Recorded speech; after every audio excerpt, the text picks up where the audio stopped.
ओम साईं राम मित्रों, मैं पंडित राजेश शर्मा आपका स्वागत करता हूं।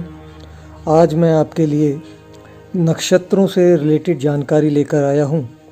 जैसा कि आप जानते हैं कि हमारे ज्योतिष में 27 नक्षत्र माने गए हैं। 28वां नक्षत्र अभिजीत नक्षत्र है, जिसे हम काउंट नहीं करते, जो कि हमारे मुहूर्त के शुभ मुहूर्त में हम उसको देखते हैं। लेकिन 27 नक्षत्रों में कुछ नक्षत्र ऐसे हैं जिनको हम गंडमूल के नक्षत्र बोलते हैं। 6 नक्षत्र हमारे गंडमूल नक्षत्र हैं। गंडमूल यानी कि ऐसे नक्षत्र जो संधि में नक्षत्र होते हैं, उनको गंडमूल बोला जाता है। और इन नक्षत्रों में हमारे शास्त्रों में पैदा होने में कई बार इसको अशुभ भी माना गया है, और ऐसा बोला गया है कि ऐसे बच्चे बड़े जीवन में संघर्ष होता है, और कई बार ऐसे बच्चे बचने में भी मुश्किल हो जाती है। कई बार ऐसे बच्चों की लाइफ बचपन में पैदा होने के बाद ही कम होती है। और अगर ये भी लिखा है कि अगर वो बच्चे सरवाइव करते हैं तो वो लाइक ए किंग, राजा की तरह अपनी ज़िंदगी जीते हैं।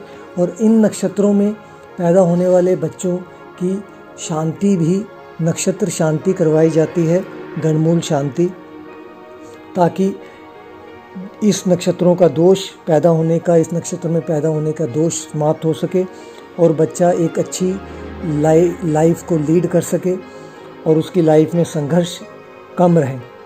अब ये कौन कौन से नक्षत्र हैं? 6 नक्षत्र जो हैं वो हैं हमारे अश्विनी नक्षत्र, अश्लेषा नक्षत्र, मघा नक्षत्र, ज्येष्ठा नक्षत्र, मूल नक्षत्र और रेवती नक्षत्र। ये 6 नक्षत्र गणमूल नक्षत्र कहलाते हैं। और इसमें पैदा होता है अगर बच्चा, तो उसको उसी नक्षत्र 27वें दिन, क्योंकि हर 27 नक्षत्र है, तो वो नक्षत्र जो जिसमें बच्चा पैदा हुआ है वो 27वें दिन आएगा फिर से। तो उस 27वें दिन जब हवन और उसकी पूजा शांति करवाई जाती है, ताकि बच्चा को कष्ट ना जीवन में आए। और कई बार तो पिता भी 27 दिन के बाद ही, कई जगह पे ऐसा लिखा गया है कि पिता बच्चे का 27 दिन मुख ना देखे, उसके 27 दिन बाद देखे, लेकिन आजकल ये पॉसिबल नहीं है। अब इन नक्षत्रों में क्या क्या कष्ट आते हैं? जैसे कोई बच्चा अगर अश्विनी नक्षत्र में पैदा होता है, आप अपनी कुंडली में देख सकते हैं। अगर अश्विनी नक्षत्र में पैदा हुआ और मेष राशि है उसकी कुंडली में, अगर मेष राशि है और अश्विनी नक्षत्र है, तो वो केतु के नक्षत्र है अश्विनी, इसका मतलब वो केतु के नक्षत्र में पैदा हुआ है, तो उसका जीवन संघर्षशील रहता है ऐसे बच्चे का। अब एक नक्षत्र में 4 चरण होते हैं। अगर बच्चा पहले चरण में पैदा होता है तो कष्टकारी होता है पिता के लिए। दूसरे चरण में बच्चा पैदा होता है तो बहुत खर्चीला कहा जाता है, बहुत खर्चीला, पैसे नहीं टिकते, खर्चीला मतलब उसको मनी की शॉर्टेज रहती है। और अगर बच्चा तीसरे चरण में पैदा होता है तो भ्रमणशील, घूमने का बहुत शौकीन होता है, घूमता रहता है, घूमने में व्यतीत करता है समय। और अगर चौथे चरण में बच्चा पैदा होता है तो उसको शारीरिक कष्ट मिलते हैं, बीमार होना, बचपन में बीमारियां आती हैं, कष्ट आते हैं। ऐसे ही अगर कोई बच्चा अश्लेषा नक्षत्र में कब पैदा होगा? जब उसकी कर्क राशि होगी बच्चे की जन्म के समय, और उसका नक्षत्र पैदाइश का बुध का नक्षत्र होगा, यानी कि उसको बचपन में बुध की महादशा मिलेगी और उसका कर्क राशि होगी। ऐसे बच्चे बहुत चंचल होते हैं, बहुत ही अनस्टेबल माइंड के होते हैं, चंचल होते हैं, लेकिन बहुत ही शार्प माइंडेड होते हैं, बहुत ही बुद्धि बहुत तेज होती है, बड़ी ग्रास्पिंग पावर बहुत होती है। लेकिन परिवर्तनशील होते हैं, मतलब बड़ी जल्दी अपने माइंड उनका परिवर्तन मांगता है, बहुत चेंजेस जल्दी करते हैं, स्टेबल नहीं होते एक काम में।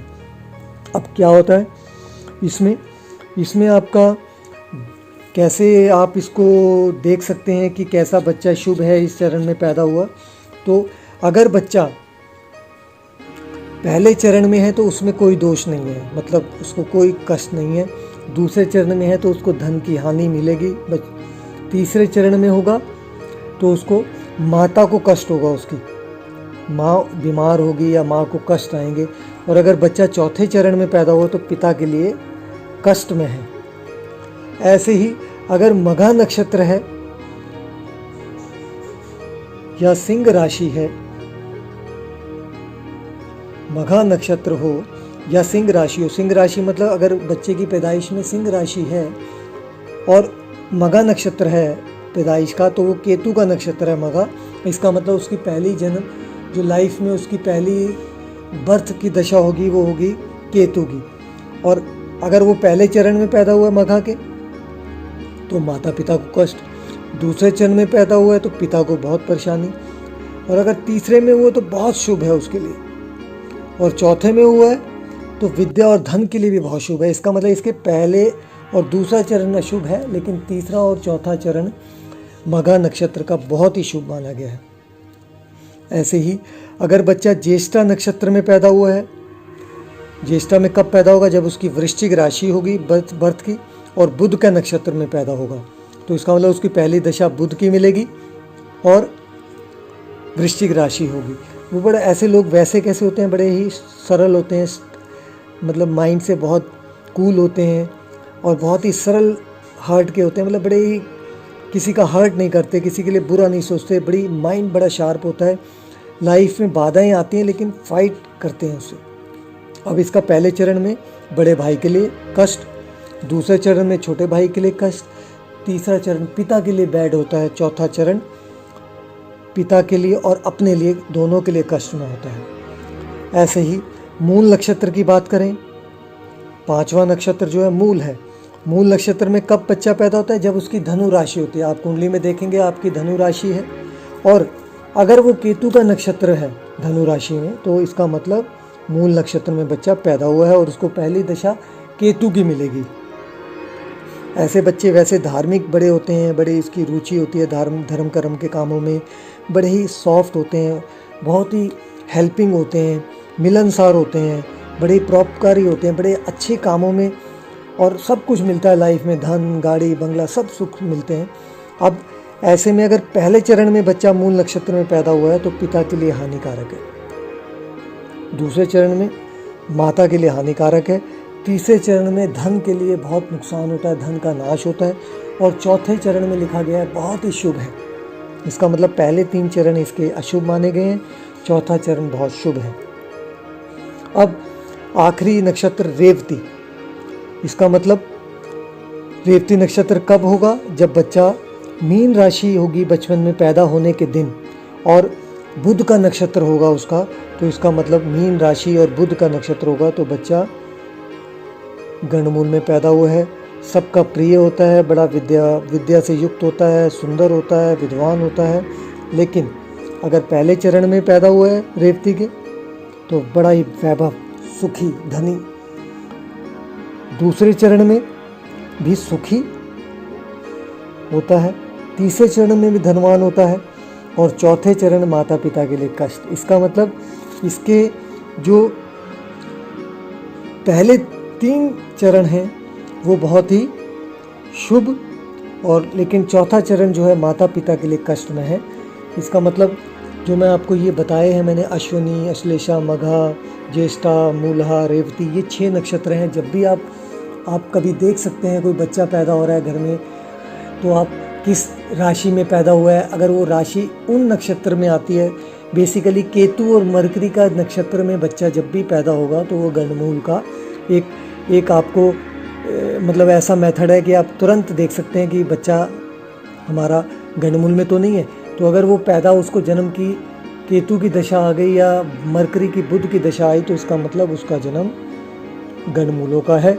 और गणमूल के नक्षत्र 6 हैं, अश्विनी, अश्लेषा, मघा, ज्येष्ठा, मूला, रेवती, और इनको हमारे शास्त्रों में लिखा गया है कि इनकी शांति होनी चाहिए। उस समय 27वें दिन पूजा होनी चाहिए, हवन होना चाहिए, जप होना चाहिए, तब बच्चे की शांति, दान होना चाहिए ब्राह्मण को अच्छे से। इसकी बहुत ही इसका विधान है जो हमें 27वें दिन वही सेम नक्षत्र में जिसमें पैदा हुआ बच्चा उसी नक्षत्र में 27वें दिन उसकी शांति करानी चाहिए।